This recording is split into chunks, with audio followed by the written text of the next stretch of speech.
ओम गण गणपते नमः। आज अपने सुनेंगे वाल्मीकि रामायण अयोध्या कांड का आगे का सरक। भगवान श्री राम का आशीर्वाद पाने के लिए इस सरक को पूरे प्रेम भाव से एकाग्रचित्त होकर सुने। बोलो गणेश भगवान की जय हो। बोलो सियावर रामचंद्र भगवान की जय हो। हनुमान जी बाबा की जय हो। श्री राम दरबार की जय हो। हे केकई, राम का स्वभाव कितना अच्छा है। वे अपने प्रिय आचरण के द्वारा राज्य के समस्त प्रजाओं को अपने वश में रखते हैं। सारे लोग उससे कितना प्यार करते हैं। रामचंद्र अपने स्वभाव से समस्त लोगों को और दान के द्वारा द्विजों को और सेवा से गुरुजनों को और धनुष बाण द्वारा युद्ध स्थल में शत्रु सैनिकों को जीतकर अपने वश में कर लेते हैं। सारे लोग हर समय श्री राम के गुणों की प्रशंसा करते रहते हैं। सत्य, दान, तप, त्याग, मित्रता, पवित्रता, सरलता, विद्या और गुरु माता पिता की सेवा, ये सारे गुण श्री राम में हैं।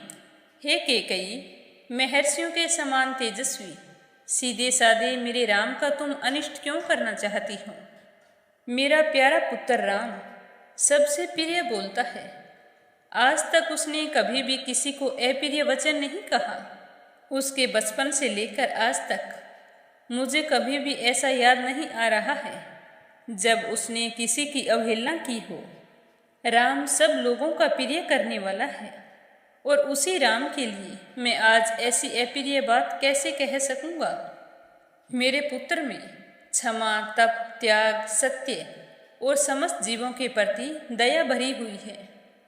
उस श्री राम के बिना मेरा क्या होगा। हे केकई, मैं बूढ़ा हूँ और मौत के किनारे बैठा हूँ। तुम्हारे इस वचनों से मुझे बहुत ही दुख हो रहा है।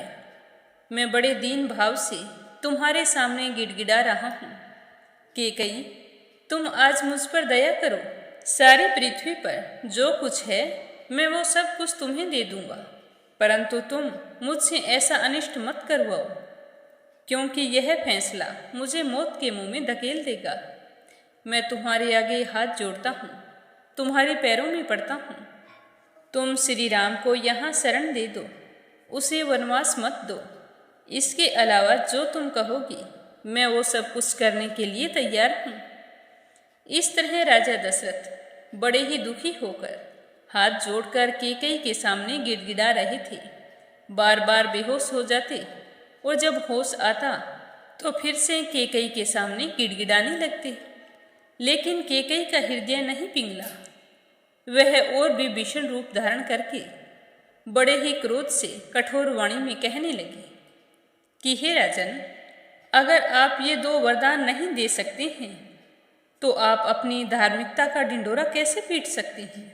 धर्म के ज्ञाता महाराज, जब सारे लोग आपसे पूछेंगे कि युद्ध भूमि में केकई ने जब आपकी जान बचाई तो आपने खुश होकर उसे वरदान दिए, और जब वरदान मांगने का समय आया तो आपने मुंह फेर लिया, तो उस समय आप लोगों को क्या जवाब देंगे। लोग आपसे कहेंगे कि जिसकी वजह से आप जीवित हैं, जिसने बहुत बड़े संकट में तुम्हारी रक्षा की थी, उसी केकई को वर देने के लिए की हुई प्रतिज्ञा को आपने झूठा साबित कर दिया है।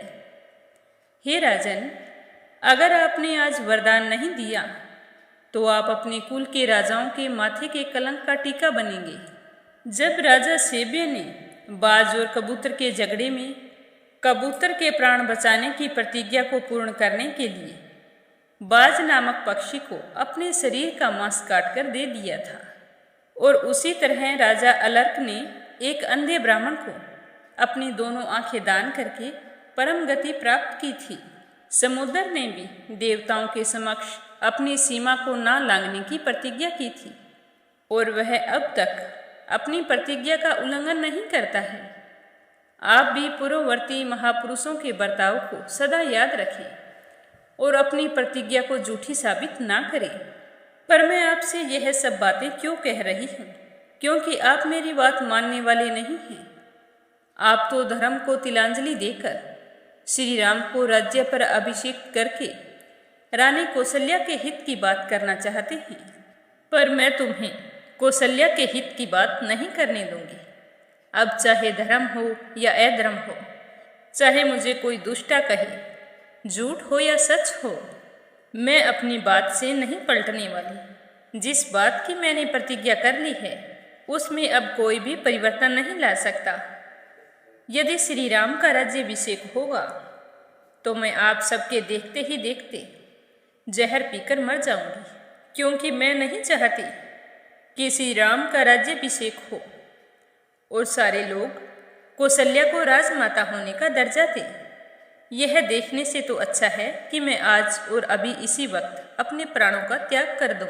हे राजन, आज मैं आपके सामने अपने पुत्र की सौगंध खाकर कहती हूँ कि जितना सुकून और संतोष मुझे श्री राम को देश से निकालने पर होगा, उतना संतोष मुझे किसी दूसरे वरदान से प्राप्त कभी नहीं हो सकता।